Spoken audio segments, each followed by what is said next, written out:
Yo, welcome back to wook+. I am Weekend Wook, joined by Kev the Great Went and T.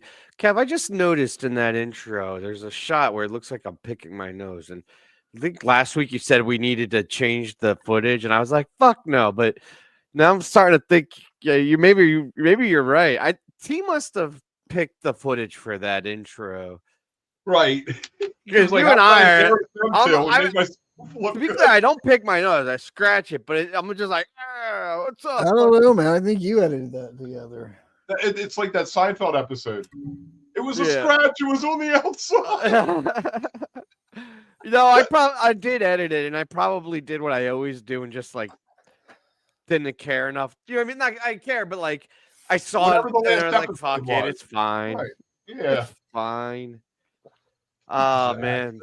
We got a fun show. A bit of things, there's a lot of random things going on. No big, like, huge headlines.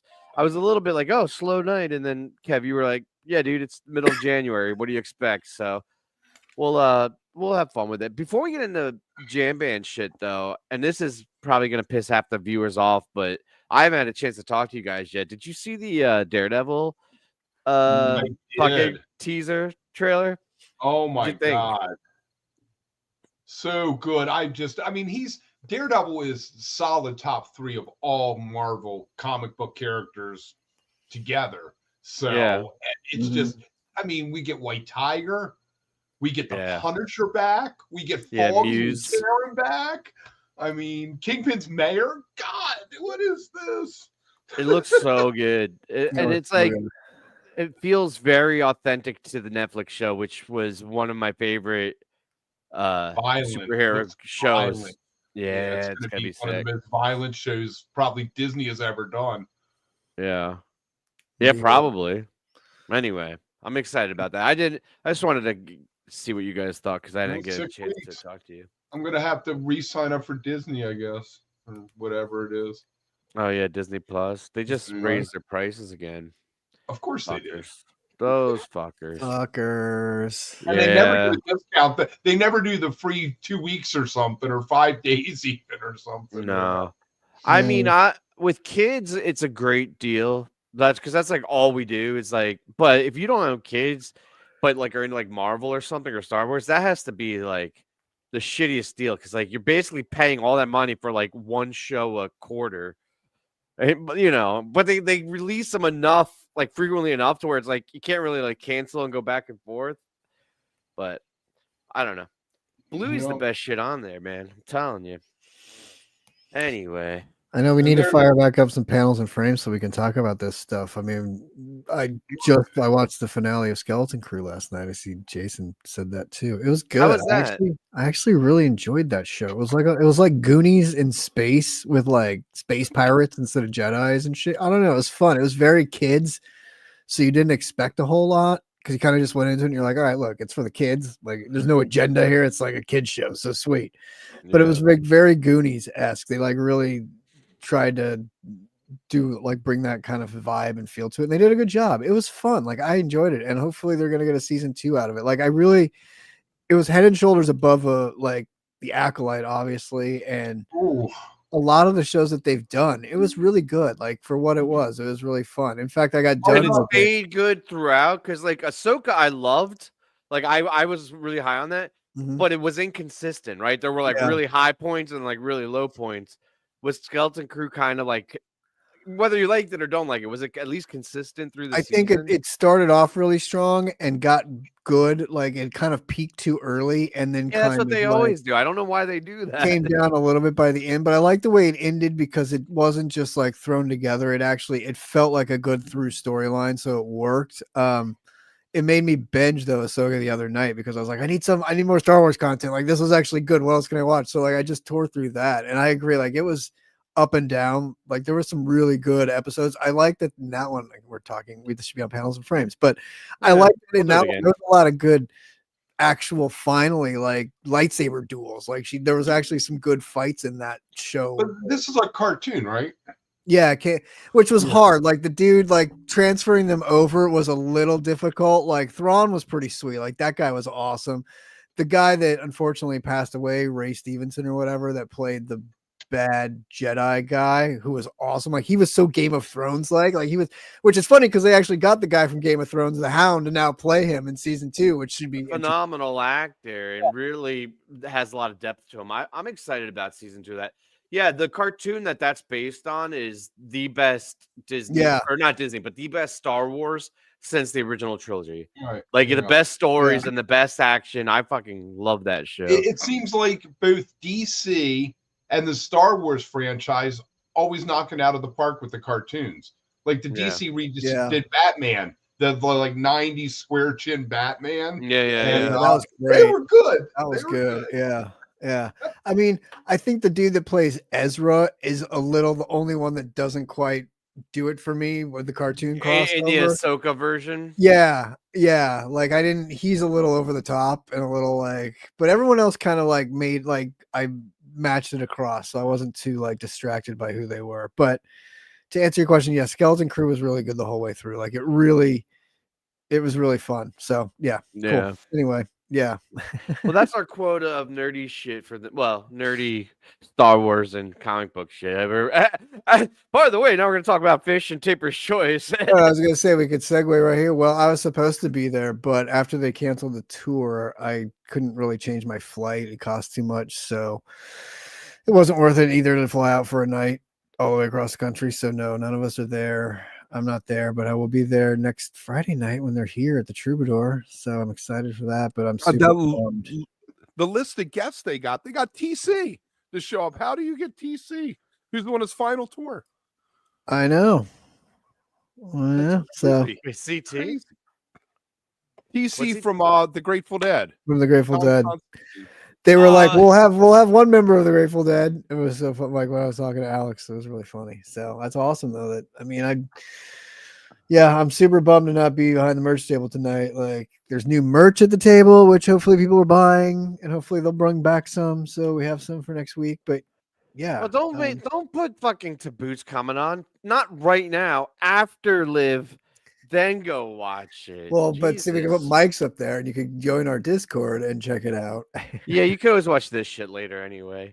Right. That's the beauty. Did you catch any of the show before you came on here?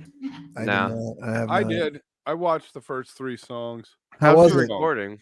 It looked good. It was so strange seeing them on that huge stage where every other video they're on like a 2x2 stage crammed in together. They're so spread out. I'm like, that's great.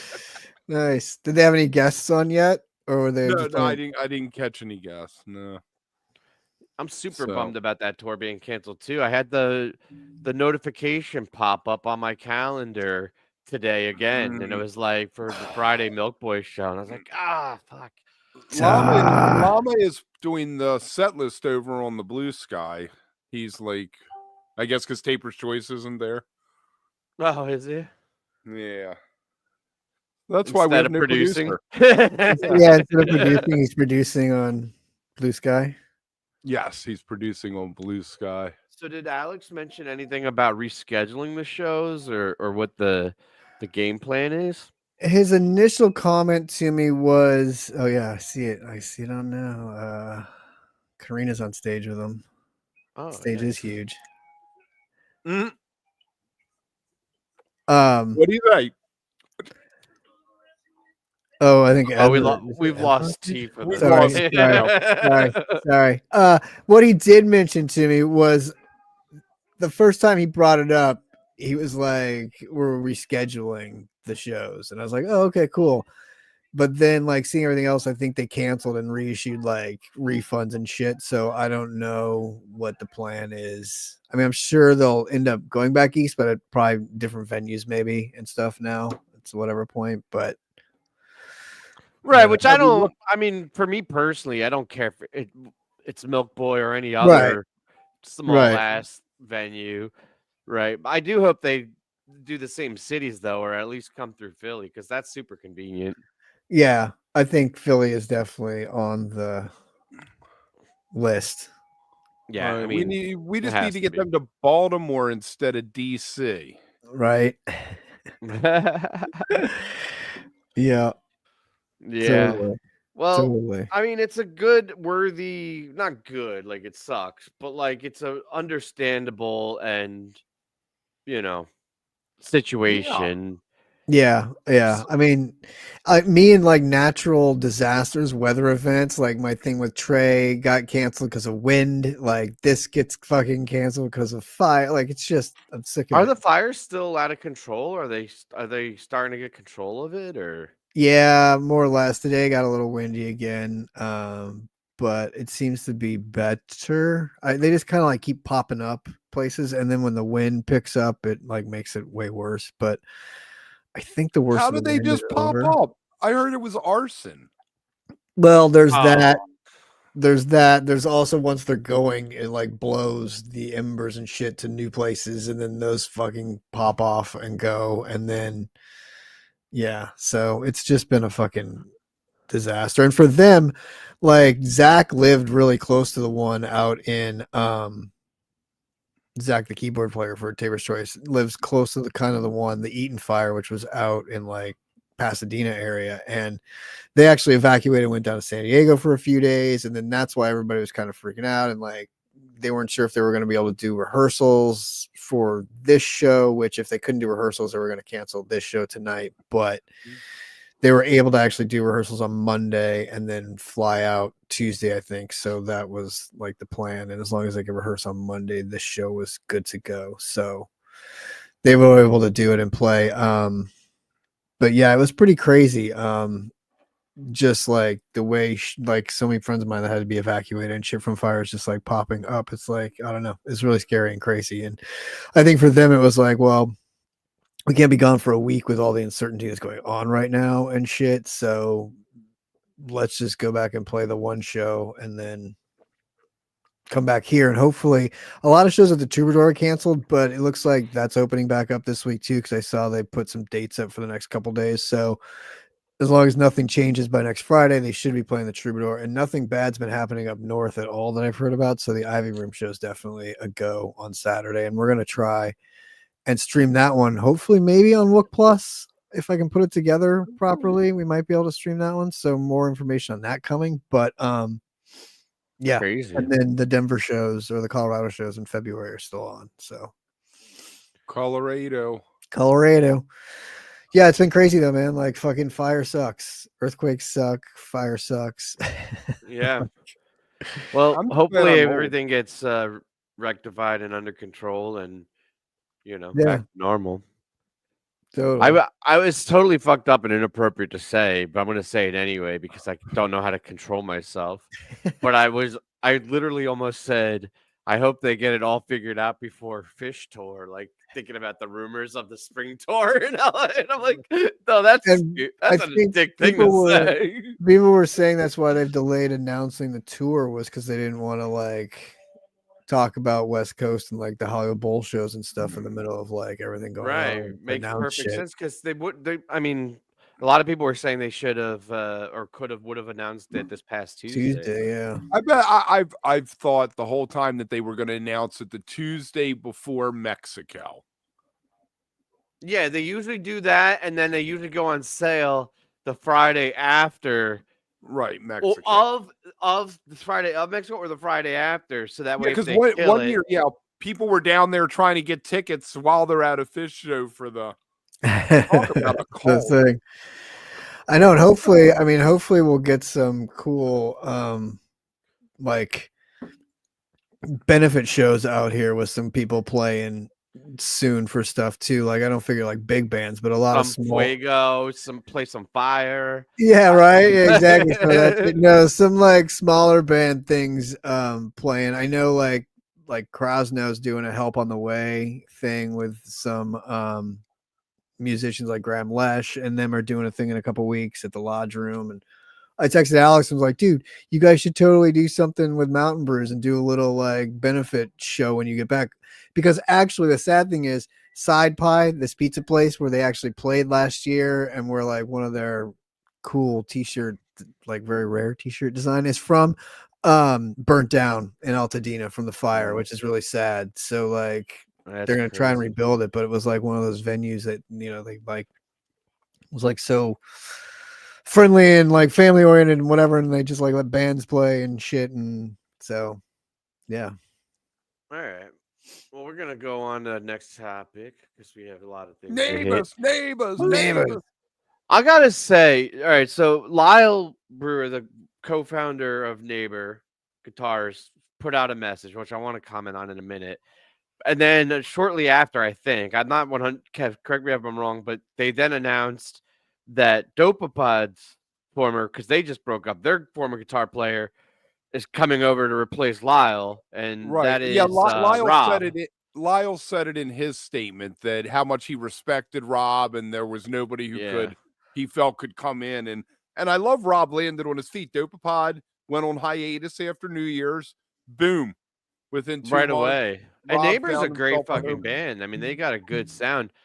I want to know who decided that format, the black background and white text, was like the way to make those statements, because I feel like the last like dozen of this incestuous jam band, musical chairs thing we've had over the last few years, that's what it looks like, right? Like the second you post that in our thread, you knew exactly what it was before even reading it. Only boomers don't use dark mode, so that's the problem. No, but I don't know if it's the font or what, but it has a very specific look. I think like the whole Ben situation looked like that, and the Primus one, and every time they're like kicking someone out or someone's like peace, probably all have the same publicist. Probably do, honestly, yeah. It's a template you can get on Canva. Yes. I was thinking we should do like a spoof on that. Like we write a statement and publish it like that in that format. Now let me ask you guys. I mean, you're familiar with Rob and what he does. He has a pretty distinct sound. Do you think he's going to try to play it faithful to what Lyle did, or do you think he's going to walk in and the songs are going to morph because of his style? I mean, I don't know them well enough to say for certain, so this is a little bit of a wild guess, but I imagine based on where they're at and how distinctive his playing is, that it's going to be a bit of a morph and bringing in his flavor. He'll probably try to curb it a little bit, right, and pick it up. But this is not. It's not like fucking like Dead and Company, right? Or like, well, actually, Mayer kind of plays its own way too. But they're like fairly well or in somewhat with Dead and Go. You have to play some of those parts the way they originally sounded because it's so ingrained, right? Or the same thing, like if it ever happened with like Fish, but like a band like this, it's okay, right? It's still seedling enough to where it can morph and same thing that happened with Goose, even like fucking what's his face didn't play exactly like Ben. He made it his own, right? And it was all for the better, I think. But as opposed to Mayer, who comes in and almost sometimes replicates Garcia's sound, kind of thing, right? But I think he kind of has to, though. Is my point? Yeah, I think so. So now, do you think I've heard mumblings that Dead and Company, we're going to go off set list here for a sec, are that Weir wants to tour with Mickey Hart or whatever next in the summer coming up or in the fall?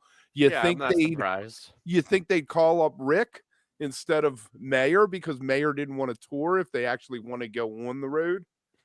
Maybe it's called Dead Ahead like the festival was.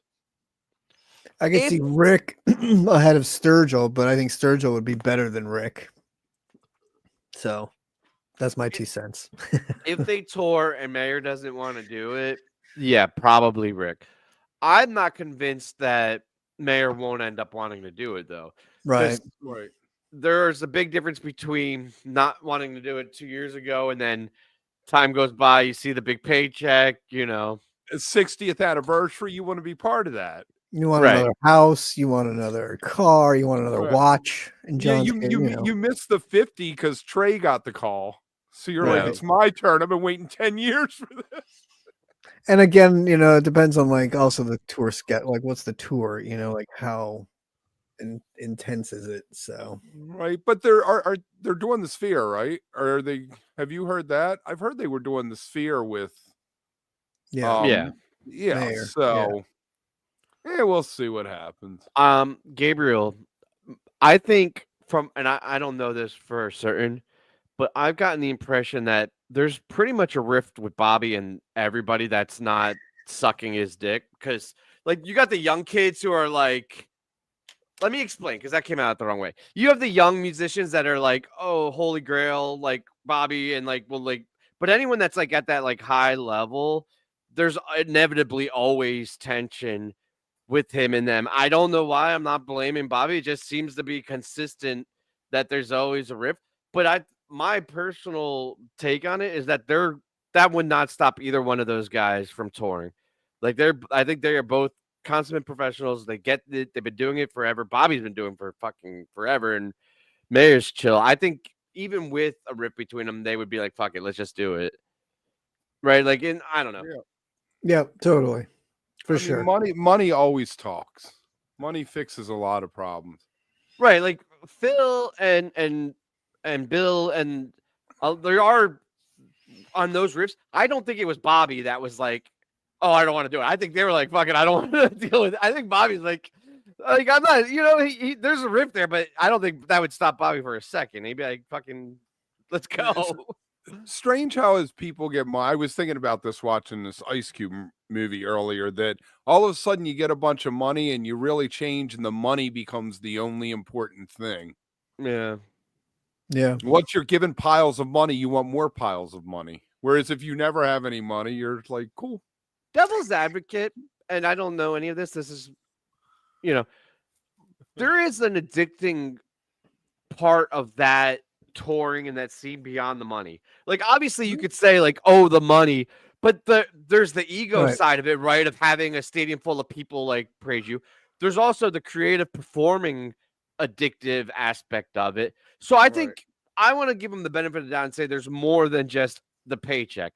Right? I'm sure the money is a big part of it, but I think the touring, the seeing the loving fans and the playing the music and all of that shit combined, right? Like that, I think it all goes together. I don't want to cheapen and say it's just the paycheck. I think you want to believe that like they feel like as performers and artists that you want to play. That's what we always talk about. Like, why retire? Like, why wouldn't you keep playing? Because what are you going to do? Just sit at home and like, I mean, what would Trey do if there wasn't like he'd go crazy, right? Like, you can't just you have to be playing. You have to be trying to do something. So I feel like we always say with Bobby, he just likes being on the road. He likes playing. So it makes sense. And if anybody else wants to do that with him, cool. Come on along. With the band. Right. And if you don't, I'll find somebody else that does want to do it and we'll adjust to that. So I think the difference between Bobby and Trey, from my perspective, is Trey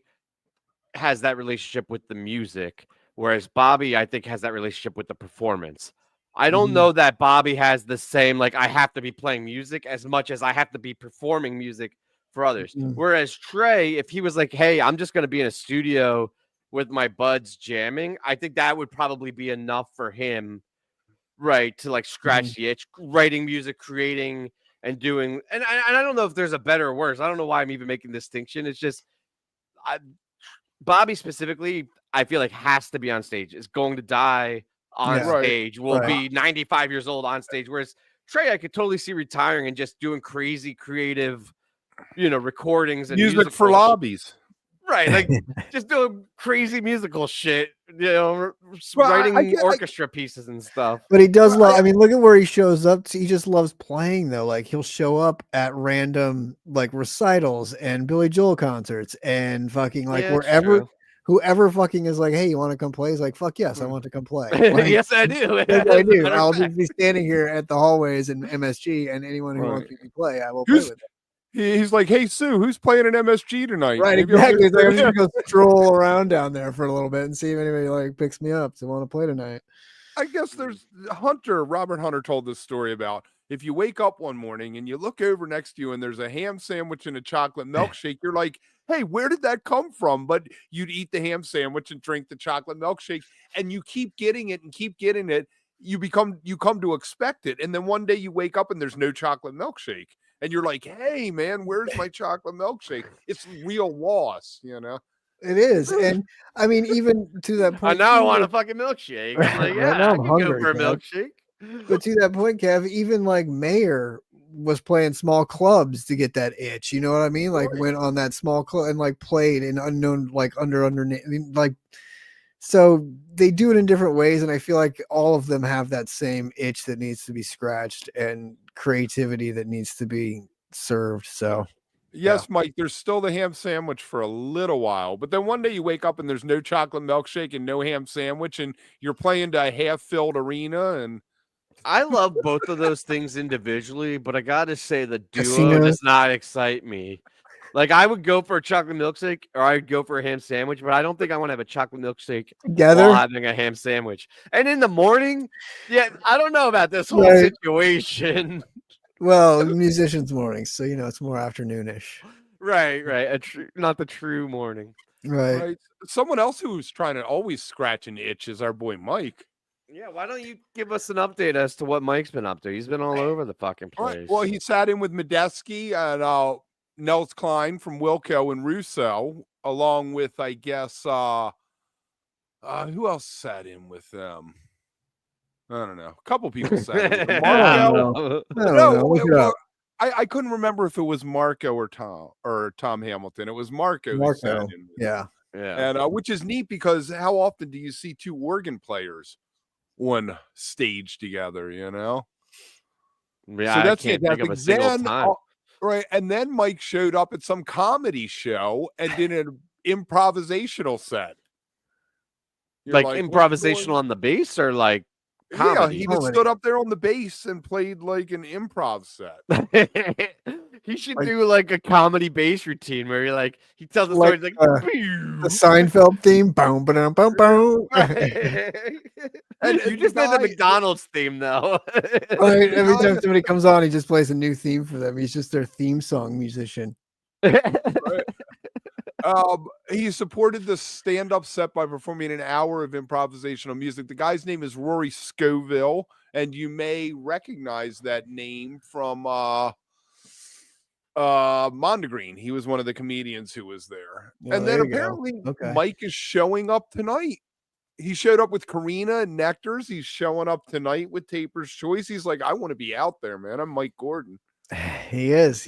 Well, he's friends with CT from. Yeah, I think he specifically with Taper's Choice has a connection and relationship there. It was at the show last year at the Ivy Room when they played up at the Berkeley show. So yeah, and at the Denver show in Denver. So he's definitely in. But yeah, it'd be sweet. I mean, to see him and Karina playing with him would be awesome. So jealous.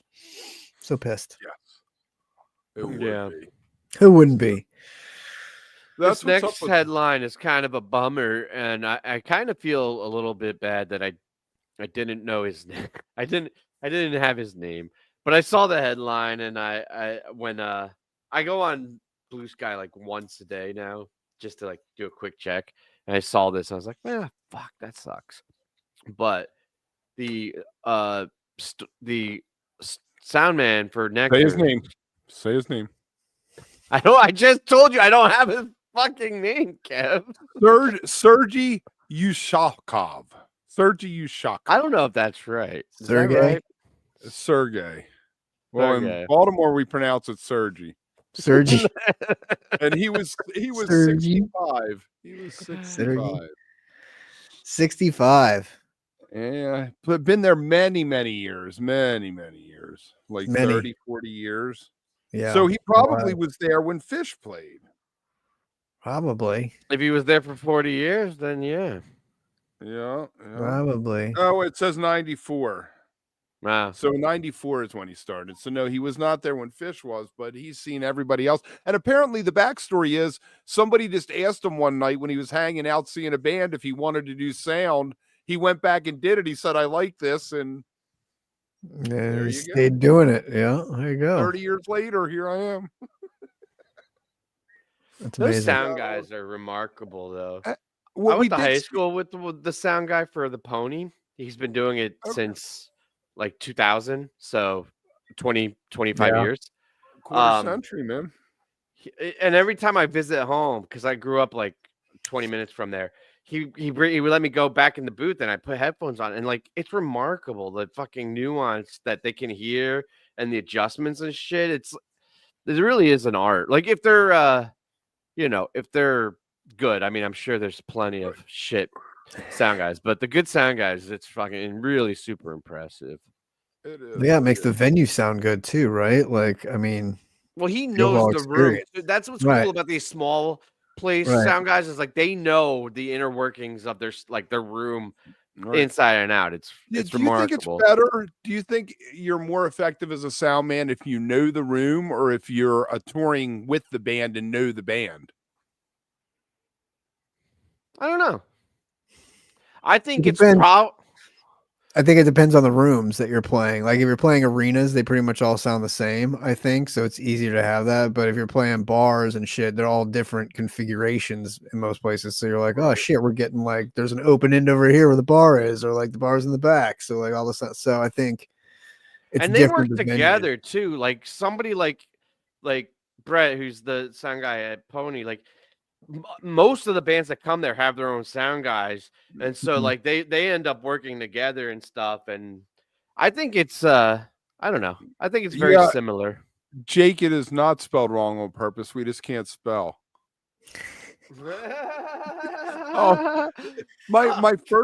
first Grateful Dead bootleg I got, Irving Meadow from April 87, was from a guy we called Taper Tim. Taper Tim was a sound guy. He did Dave Nelson's sound for years and years. And that's pretty, crazy. He's friends with Barry. He was really tight with Barry Sluss because Barry played with Dave Nelson for years before he started playing with Bobby. Mm-hmm. I just realized that I don't have the apostrophe on Tapers, which is like their whole thing. Mm-hmm. I spelled Nectar's wrong. I gotta try not to do the set list 2 minutes before we go live. I think is the point. Oh what man, it turns out to be. Yes. Yeah. Man. So JazzFest, man. I want to ask you guys a question before we get into the lineup. Okay. Is Pearl Jam huge to anyone else?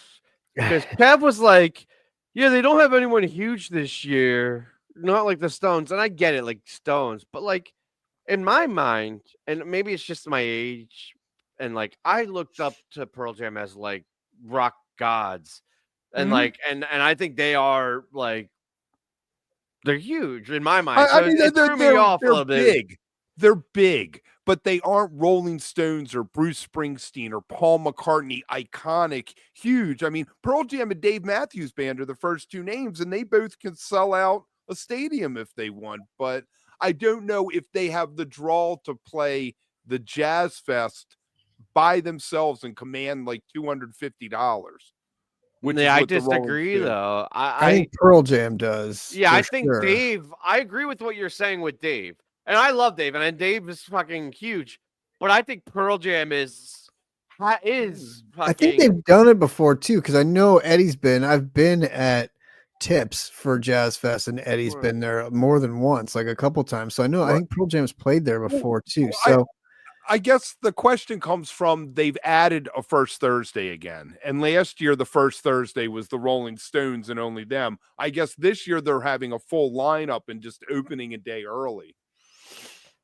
All right, so I can't, right? Obviously, because of like kids and shit. But take that situation out and say I could actually make it. I would be way more inclined to go down to New Orleans for Pearl Jam than I would the Stones. Like I am not traveling out of state to see the Rolling Stones. If they're playing, in Philly, and I get like a cheap ticket, sure, I'll fucking go do it. I'm sure they'd be a phenomenal show. But like Pearl Jam, I actually would love to see at a festival like that. I think that would, and I mean that's my personal taste, and I know I'm not saying that they're bigger than the Stones, but what? I was talking to myself if that was me or you. I had a little blip.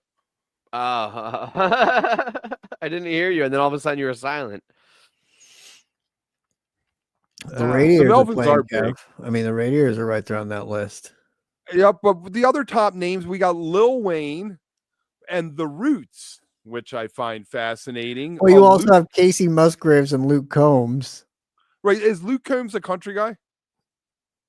Yeah. Okay. and then Santana and John Fogerty. Right. And many crack hits. Lenny is up there. Cage the Elephant. I don't know them. Gladys Knight, I know. My Morning Jacket, sure. Patti LaBelle. Trombone Shorty. Harry Connick Jr. Joan Jett. and Cheap Trick. Good lineup. I mean, for Goose. I don't know. Hey, we're missing the headline is that this is Goose's first Jazz Fest too. And look how far down the list they are. Huh? Well, I mean, nobody knows who they are down there. They're like Goose. What? Isn't that what they eat in England for Christmas? It's funny that Widespread's not there for the Goose year. I feel like that would have been a good support for them. Right. It's so funny because I thought the same thing. I looked for Goose and was like, wow, they're far down. I don't know why. Because if they were any higher, I'd be like, damn, they're pretty high up. Like, right. They're probably appropriately headlined, but I'm so used to saying that and being like, oh wow, they're that low. Okay, well, I guess so. But like, it's funny to see them second to the bottom row. You're like, oh, okay, well, above Marty Stewart, above the Radiators, above Galactic, above Branford and Kamasi Washington. Like, now those are two guys that I would fucking appreciate seeing at Jazz Fest. Branford and fucking Kamasi. That will be incredible. Big Frida. Right. I mean, look at Big Frida's on that last line too, and that's right behind Goose. Like, honestly, I don't know any. I know the Revivalists, but I don't know Bandit and MS. I don't know Irma Thomas and Tank and the Irma Thomas. Angus. Oh my God, she is one of my favorite singers, the Soul Queen of New Orleans. She sings "Ruler of My Heart." She sang the original version of "Time Is on My Side." But she's like 2 down from Goose. Goose is right behind Diana Krall and Babyface. She's got to be like 90 though. When she came out with them last year, she looked good and did Time Is on My Side. But we got like Zigaboo. That's the thing that you go for though is, I very seldom went to the main stage. Like one year Joni Mitchell played. Of course I had to go see Joni Mitchell. Van Morrison one year played, had to go see Van Morrison. But most years it was like, who's playing in the jazz tent or the Fa Doo-Doo stage or, you know. Always the outside stages and then just all the late shows at the bars. Like that was all that mattered, was catching the fucking 10, 12, 2 a.m. shows at the bars. That's where everything was centered around. In 96, we went the weekend after Fish played. And we get in the cab coming from the airport and Fish comes up and the guy goes, those dirty MFers don't even tip. They think tipping a city in China or something. And he just went off about Fish. What I always like to look at the schedule is like who's going to be playing like the side off shows, right? Like the Killers that played at Tips, was it last year, 2 years ago? Like, and I don't really see any of these bands like Cage the Elephant maybe playing somewhere off at a show. Oh, maybe Fogerty. Goose will do I bet you Goose does a night show at the UNO Arena. Or something like that. Still do one somewhere. I mean, I would hope it's a smaller place than that, and they like fucking get some cool New Orleans venue. Who I don't see on here either that I'm bummed about though. No God Street, no Low, no nothing. It'd be fun to go down and hang with them, but I mean, it's just not. I'm not super excited about theirs this year. I will admit that. The last time that Low played there, he was doing the acoustic guitar thing with Leo Nocentelli a couple years ago. So. The Rads are doing a night show on the Wednesday in between, if anybody's interested, at the Civic. Sweet. Nice. They just are it. One year I went to Jazz Fest and saw 6 Radiators night shows, a Jazz Fest set, and 4 in-store record store performances. So I saw them 11 times over 2 weeks. Wow. One day they played 3 record stores. It was like 11 in the morning, then 1 in the afternoon, and then 3 in the afternoon. So you went and had a couple drinks in between and go catch the next show. The record store circuit. Right. Amazing. I love the record store, man. Louisiana Music Factory was always so packed, but they sold so much because you kind of felt like you went in and watched the band, you had to buy their CD. You know, I used to take an extra a book bag with me to fill with CDs every year when I went because Yeah. Beyond the new stuff, all those stores had like old copies of stuff you'd never see anywhere else, you know, like Kermit Ruffins or, you know, Right. Rebirth or something. It was fantastic. So Goose has really stepped up. I think they really believe that they are the ones, the inheritors of the crown of being the huge jam band, even though Billy's looking over their shoulder. Okay. Billy Strings, that is. So the tickets went on sale for MSG. I'm not going to say they're coming that, up. Tim. The on sale's on Friday. Well, I guess the pre-sale was The today. pre-sale went out, yeah. Right. And they are $125 for floor seats. That just Well, yeah, it's fucking MSG. That's what do you expect? They're gonna have to pay the whole staff in the fucking venue. Like, yeah, but I've seen other shows there that the floors are like 60. no, you This haven't. year, not for a few years. In 1989, the Right, prices I were a was little gonna say, different than like- they are now. I think I paid $18.50 when I saw the Dead there in 91. Right. Yes. That sounds about right. Now, $60 for the floor is like, I don't know. I've seen people paying or saying that J-Rad is getting up into triple digits for a ticket. Yeah, I don't know. I'm not gonna shit on Goose and be like saying No, it's anything just so much negative or whatever. money. It's I cool feel that priced out. You know, Priced out of Kev, Goose. You don't priced even out buy. of a lot of these bands. You don't buy fish tickets for MSG. Why would you be buying Goose tickets for MSG? Maybe this is not for you. It's just it's okay. Not every band and every ticket has to be for you. I tell you what I have my eye on though is this Merriweather All Good Festival over 2 days. It's $175 for lawn for the 2 days, and you get Goose, String Cheese, Mo, Daniel Donato, Eggy, Pigeons are playing, Molly Tuttle. I mean, the lineup is just incredible. I know I skipped a few people.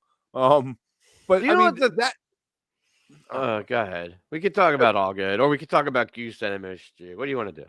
well, I was just saying, let's talk about Goose at MSG. I feel like they're going to have the back of the stage closed. We can agree on that, right? Probably, although it's one night. And see, I'm going to do the defensive, awkward thing that's unnecessary because nobody's actually making comparisons and it's fucking childish and stupid for me to even go there, but I'm going to do it because it's on my mind and fuck it. But like, I feel like there's like, oh, they've made it. They're like the new Fish or whatever. And I just feel like if you are going to compare fucking bands, which is stupid, admittedly, like I said, doing a single night on Saturday in the summer is not the same thing as selling out 4 nights every year, right? Like, or doing the runs or anything. Now, that all said, it's a huge step for the band. It's undoubtedly right. Like, this is going to be the biggest show that you know what they it played to just date. seems like So it seems like they've been given a whole pile of ham sandwiches and chocolate milkshakes, and what happens when they're gone? I don't know though, but every band's like that because they're talented fucking musicians. Like I hear that, and I'm so torn because I agree, like they're not necessarily 100% my cup of tea, but I also kind of get like, well, all these bands, they're fucking good musicians and they're in the right place at the right time, and they fucking make, they make the most of their situation.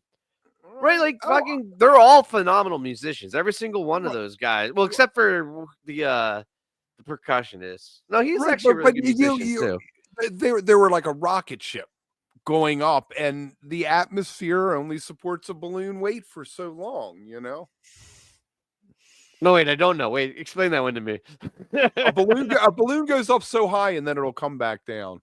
Well, it'll pop because It'll pop. Yeah. Yeah, I'm going to be hanging out there with you, Mike.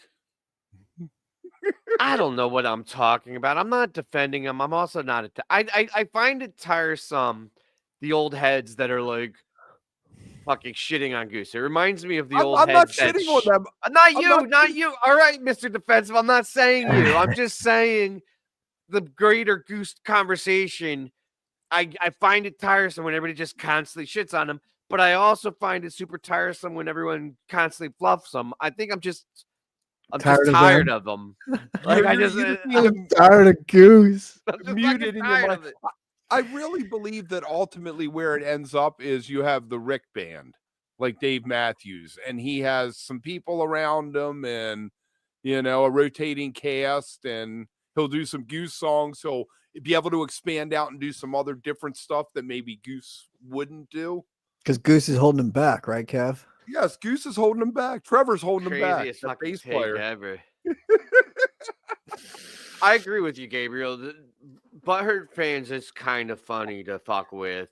In good taste. Like you don't want to just be complete dick, but I think All in love. It's all in love. my stance with Goose is going to be something that I've never been able to master in my life. Casual enjoyment. I have this problem where I go into something and I can't just be like, oh, I like this band. It's like I have to listen to every fucking jam, right? Or like I'm doing like the Warhammer thing, and it's just like everything I do, I go 1,000 miles per hour. Goose is just if they're playing Reading or Philly or something, I'll go check them out. I'll enjoy it, but I'm not gonna. I don't. Everything in my life doesn't have to be at that like intensity. It could just be a fun, casual band that I don't know all their catalog. I don't give a shit any of their stats, but I'm also not going to shit on them. They're probably going to be fun to go watch and hang out, and see.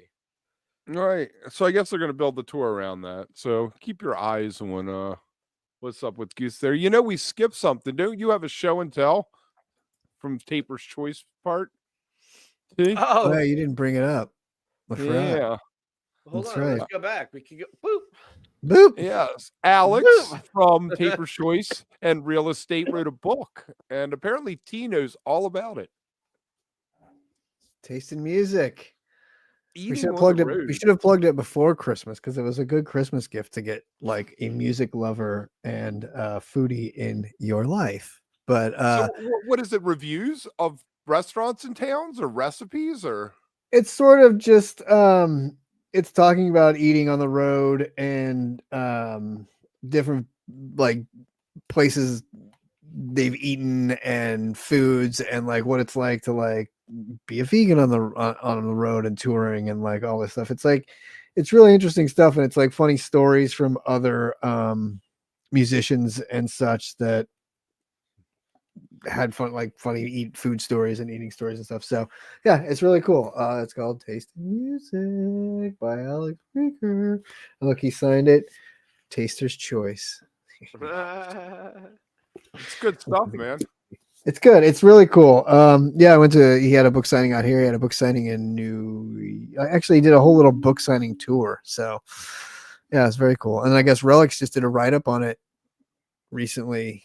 Is that where you saw it, Kev, or something? Yes, I did. Yes. I was scouring for stories right before the show. I was like, we need to fill in. We got to pad out. Yeah, I joined the green room and I was like, Kev, what's on our set list? I don't have anything. And he's like, fuck. You're like, fuck. There's a book. There's a book.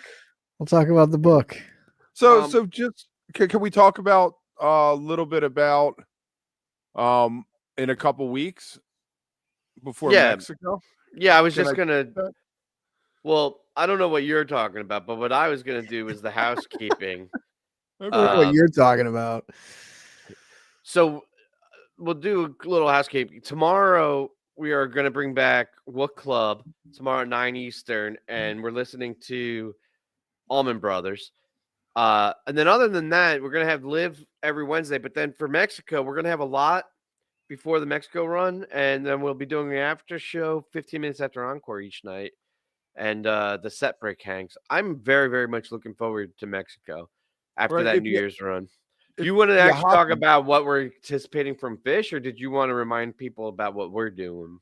Well, I wanted to throw out, if you join the Discord, that's where you're going to see when we do the wook clubs. We're going to try to do some more of them. We're going to figure it out. It isn't going to be like it was at one time, us doing it every week, because I think for the if it three of builds us up to that naturally, but Right. it's hard to jump right in.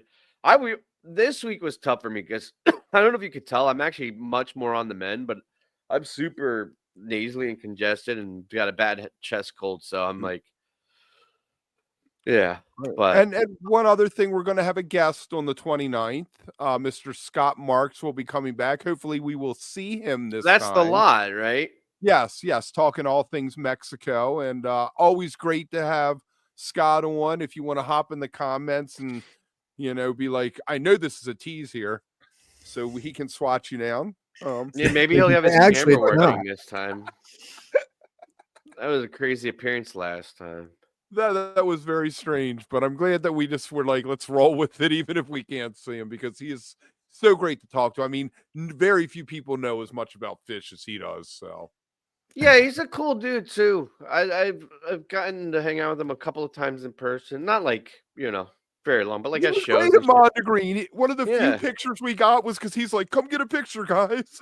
None of us think of that. I do not have any issues or judgments meeting people through social media or we've met a ton of people.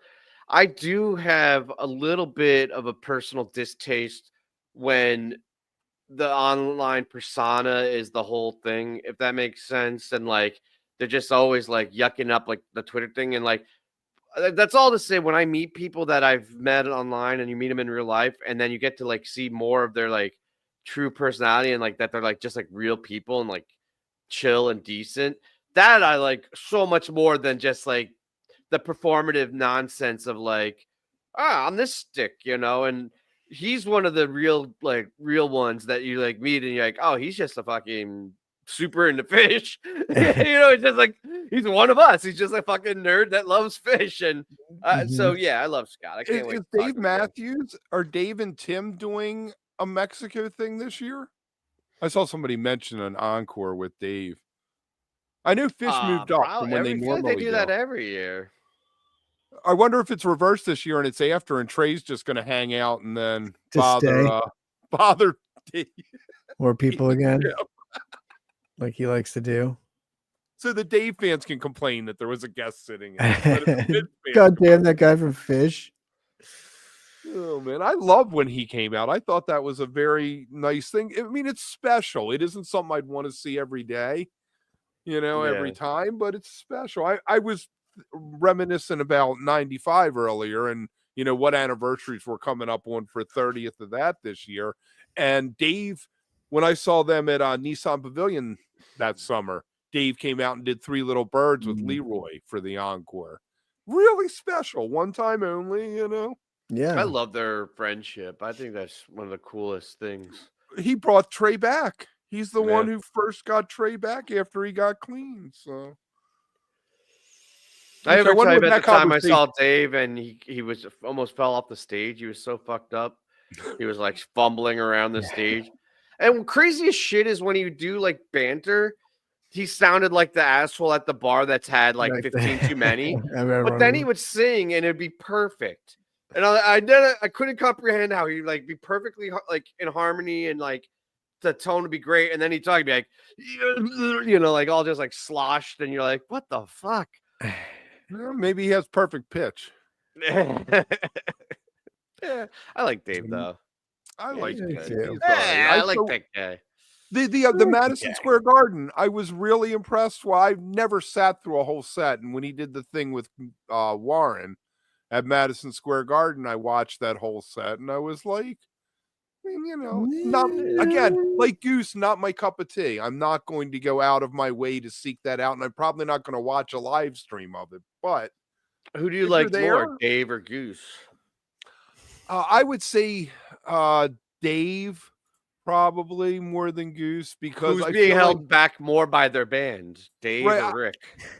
Rick is. I just feel like Goose is always going to be what they are now. It isn't like they're going to keep morphing, and I feel like Dave has such a unique original sound from the beginning because of the instrumentation of the band.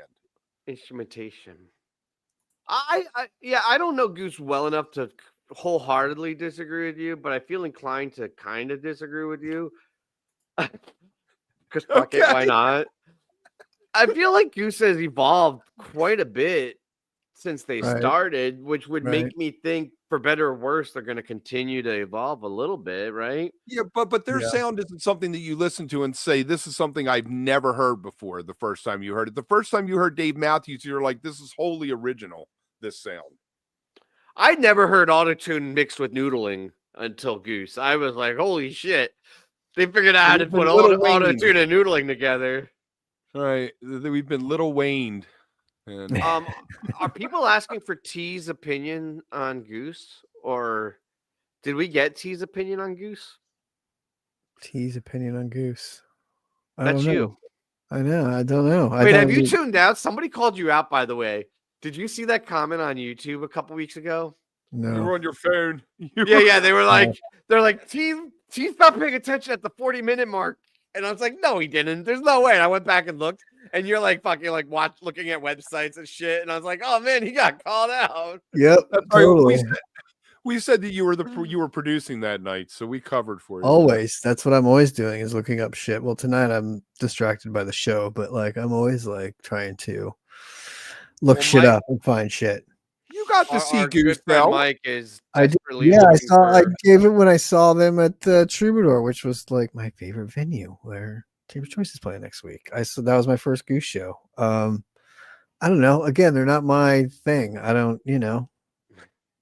they're not Fun my to see deal. live though. Isn't it a great show to see It's a live? fun You show, go see and it everyone's live, it's excited fun. into it. It gets. I mean, it's also a fun show because I feel like usually when I go to shows, I'm so in like tune, like want to pay attention to so much, like listening and watching the band and listening to the band, and if I'm filming or like Table's Choice is really the only band that I don't pay a lot of attention to because I'll be like at the merch table, but like I'll be listening. You know what I mean? Like they're one band that like I'm not as fully invested in as I used to be because I don't watch them from the front row. I'd like record and all that shit and like, watch hours and hours of it editing it. But with Goose, I feel like they're one band. So like there's Table's Choice in one instance, and then like bands like Fish and the Dead stuff where I pay so much attention to the show and like don't even want to go take a piss during the show, and I'm like so into everything. With Goose, I feel like that is one band that you can chomp during, you can go off and do other shit during, you can like, you don't mind wandering to the bar to get a beer and you run into a couple of people and you're like, oh hey, what's going on? And you like start talking. You know how like when you're at a bar and you see a show and you're like, oh hey, like conversating more than like paying attention to the show. That's what Goose is to me. Like, I don't mind if I have to go take right, but now they're going to be at MSG, so you lose all that shit. Well, yeah, but like even there, you're like, I don't care if I got to go out and get some nachos and take a piss during the set. It's fine with me. Like, I'm not gonna miss. Like, I don't care. It's fine. You know what I mean? So, and go I think hang out in a stall for a little bit. And I also think, and this is like one of my gripes. It's not really, I don't know, but one thing that I kind of don't appreciate is their light show is like at a 12. Like it's not even 11, it's like a 12. Like it's so insane. It can be a little distracting and a little like intense for your eyeballs with the shit that's like more like CK5, what he does is like artistry and cool, and there are like other things. I think, I don't know, like their light show just takes it a little bit too far for me, especially like when I'm on acid and like trying to watch the show. My eyes are like, damn, like I gotta get some nachos and take a piss and hit the stall. My biggest qualm or issue is, and it's the same thing with Bruce fans. I hate when people chant a sound that sounds like booze, like they're like Goose or Bruce or any of the. I don't know what you're gonna do, but I just hate it. It gets under my skin and it's a pet peeve, and I really wish people wouldn't do that. But sometimes you get Bruce with Goose. Yeah. Boo. I just think I'm sure there's a lot of booze in there too. Right, so exactly. Really they have mixes it up. Hampton. I don't know what the size of this last Goosemas spot was, but it seems like if they do one-off shows, maybe they Wasn't can it sell in it out because- Charleston? Yeah. Yeah, it's the same place that Fish played. It's small. Okay. All right. It's probably a little smaller than Hampton. 9,000-10,000 maybe. Yeah, one of those like small arenas. It's a cool place, GA. I like that North Charleston spot, but there you go. All right, here's your intro. hold on. Do do do do Boop, do. boop, boop. I will We say need though, to anybody play- that likes Goose Tim, like you said, if that's your thing, cool. Like I can see Yeah. why people dig it and enjoy it. And they're Yeah. fun. I like it's seeing fun. them live. If anybody's at Merriweather, find me and we will have some fun while Goose is playing. There you go. And like, you know, like I like if you give me a free ticket or be like, you want to go, cool. Like, will I buy more tickets to go? Don't give T a free ticket No. to Goose. He literally just admitted he's going to talk through the All right, entire I'm gonna show. talk to you the whole show, so don't do it. Don't do And he'll it. probably be talking to you because you gave him the ticket. Yeah. Exactly. All right. All Neil right. Young released a statement today that said, "We will be in Glastonbury." So he is playing the Glastonbury Festival this year. And that is your Interesting. Neil Young 15 seconds. And that's interesting, Kev. Though we can extend it out because you'd think if he's doing festival circuits, JazzFest would be great. You know, like why not play the fest? So it's interesting Right. that he's not. I did How- fall asleep, and there is video of that. How old is Neil Young? Neil Young, God, he's got to be 70s. He's Neil I mean, not he so was- young. He came to America 70s. in Doesn't he have to be in his 65. 80s? He came to America in 65, so he's probably close to 80 from Canada. you- 'Cause he was an adult. Did you Can't see think of what did shit in. you see 79. Oh damn. I wonder if we're gonna November still he do just the turned- he just turned 79, November 12th, 1945. So he will be 80 this year. I wonder if we're gonna still do the Neil Young minute when Like he Mike's after he moving on it. passes. After he passes, yeah, because I'm sure he'll still be releasing albums for years. It'll be the Like R.I.P. Tupac. Neil Young minute. Did It's any of you crazy guys that- see that Dylan pick? No, No, but my the kid movie? really wants No. I know. I'm surprised, Kev, you haven't Chinese bootlegged it yet. to. Man, I got popped. It's crazy. It Uh-oh. was one of those movies that I was looking forward to, or at least was aware of, and then it just kind of came and went, and I like completely forgot about it. I but- will watch it. I feel like that's not something you necessarily need to see in the theater. No, that you fuck can no. watch in here. Yeah, Yeah. I like that guy downloaded- though, Chalamet or whatever. Yeah, he's good.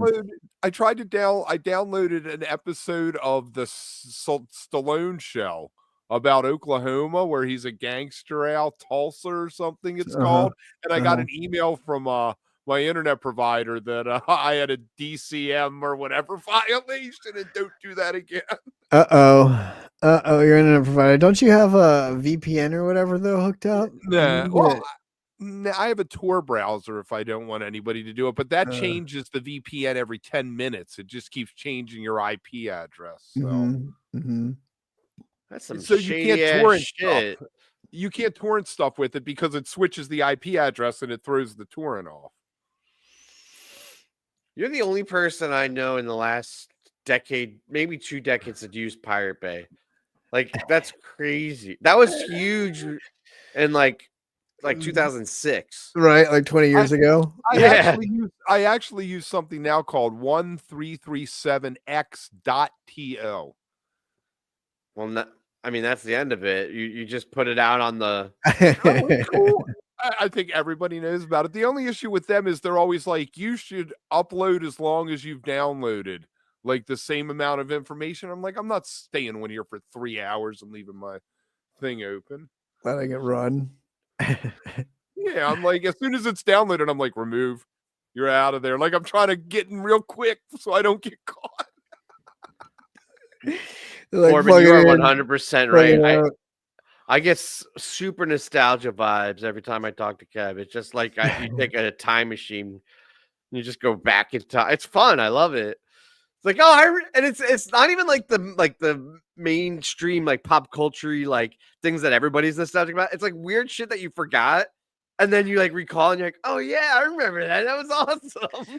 One thing, I mean, it's one thing that I'm super bummed about not getting to go to the shows this week. But the other shitty thing is like, I was planning on seeing you. I was planning on staying with Kev. I was Yeah, planning that on would've seeing been like great. JW at the DC show from Stub Me Down. I was gonna finally get to like hang out with Harley and Art at the show tonight, and like, I even finally talked to Baker, which I haven't talked to in forever. I was going to meet up with her on Sunday, what I'm super pissed about missing. Like, so it sucks, not just on the tour front, but not getting to see you guys. I was really, really, really hoping to stay at Kev's house too and get an intimate portrayal of the life of Kev.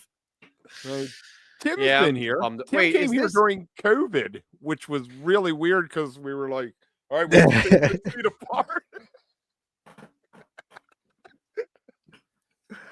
I've been there twice, I think. Yes. Llama's coming out here next week. He'll be out here again. This is his second trip out to Casa de T. I was supposed to go out to California one time for you too, T, but I forget what happened. Something came up and I got canceled or I couldn't make it. Or maybe I don't even think it got planned. It was the early thing. I don't know. I would love to go out there though. I want to take the girls out to that Disneyland too. Yeah, I know. I want to come drinking I want to go to Barney's Beanery and the Troubadour and all that. Did Barney's Beanery make it? Barney's Beanery made it, yes. And Kev, what's really crazy is there's this building which is right next door to the Troubadour, and it's one of those like the Flatiron buildings or whatever in New York, where it's on the corner of Santa Monica Boulevard and the other street, and it's literally next door to the Troubadour. And for 25 years, as long as I've lived out here, it's been kind of empty and like gone through different things. It used to be like a famous watering hole like place back in like the 20s and shit, and like ever since then, it's just like never been populated. I've always been like, dude, that would be the coolest place for like a spot, right? Like, how's nobody ever opened anything? They're bringing back Trader Vic's, and that's going to be the Trader Vic location. So it'll be Trader Vic's, the Troubadour, and then Dantana's right there. So like a fantastic stretch of LA economy. So yes, you have to come out for a show at the True, and we'll go to Dantana's and then get some beef chow mein at Trader Vic's.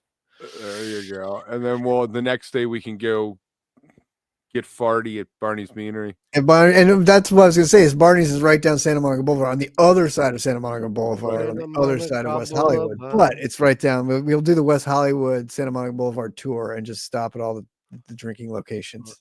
Are you checking on the path? Got it. See, Trader Vic's. Yeah, I can't find anything on it. I was looking for it. Where is that announced? I don't know. John Hoffman thing. I don't know. It's hard because I'm not on social media anymore, and none of the you none didn't of even the know about mags the fires in LA. I was like, are you kidding me? Are you? I know. I'm deep in the grim dark, and it's cool because it's one of the most niche IPs. It's becoming more popular now, but like Marvel and all that other shit, everybody like knows. But like this, it's like I don't know. It's awesome. It feels. Is there a Warhammer Blue Sky? Oh, I mean, there's like huge Reddit and shit. I just started this series. I won't go into the details of it, but it's like 57 books. It's called The Horus Heresy. You think like DC and Marvel's or like Star Wars or whatever, that their lore is deep? The fucking depth of the canon and lore for Warhammer is unlike anything else I've ever experienced. This isn't the entire lore. This is one story, one series in the thing. It's like 57 books. I just started it. Jeez. I tell you what, when I was at Dick's with Llama, we're walking along and someone comes up and it's like, wook+ talking to me. I'm like, there's Llama. Llama takes off. Horus, not horse or whore to boot. Horus. That's this guy's name. No, Llama is not awkward. He thinks he's awkward. That's the thing with Llama. He's all stoned. Right, and he gets like paranoid, but like not in like a uncomfortable way, but he's like socially like, oh, I'm like, no, he's fun as shit to hang out with. I love hanging out with Llama. I don't know, man. I lost my spark. Yeah, that's it. Horus, thank you. I lost the spark. Yeah, we should do a book club. We're gonna do a book club. I was gonna say wook club. I don't read. I'm out. Well, you don't have to be part of everything, Kev. We can do it without you. Kev doesn't read. Yeah, the Eye of Horus. Wait, you know about it, to boot? It's the Egyptian. That's an Egyptian thing, man. Oh, is it? Is that what it's from? I think I don't it know is. about the fires. I don't know about Egyptian. I feel like Horus was one of the gods with He was. Osiris Oh and yeah. all that. Oh, yeah. Uh-huh. He was. Poor Osiris, man. I Took don't know away his shit. manhood. I'm not gonna pretend to know anything about anything. I don't know nothing. I'm fine with that. Yeah, Yeah. give me a book with tape. Thank you. All right, we should get the fuck out of here. This just devolved very, very quickly. Yeah. For having no No. set list, we went an extra 10 minutes, so we did good. So that's what Yeah, happens. the when last No 10 one- minutes was my favorite part of the whole show. All right, guys. I'll see you next time.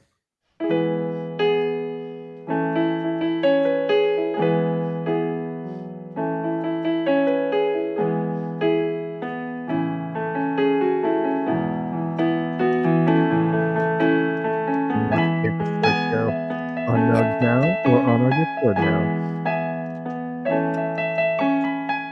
Did they really need to remake Death Wish with Bruce Willis? Right? That was fun.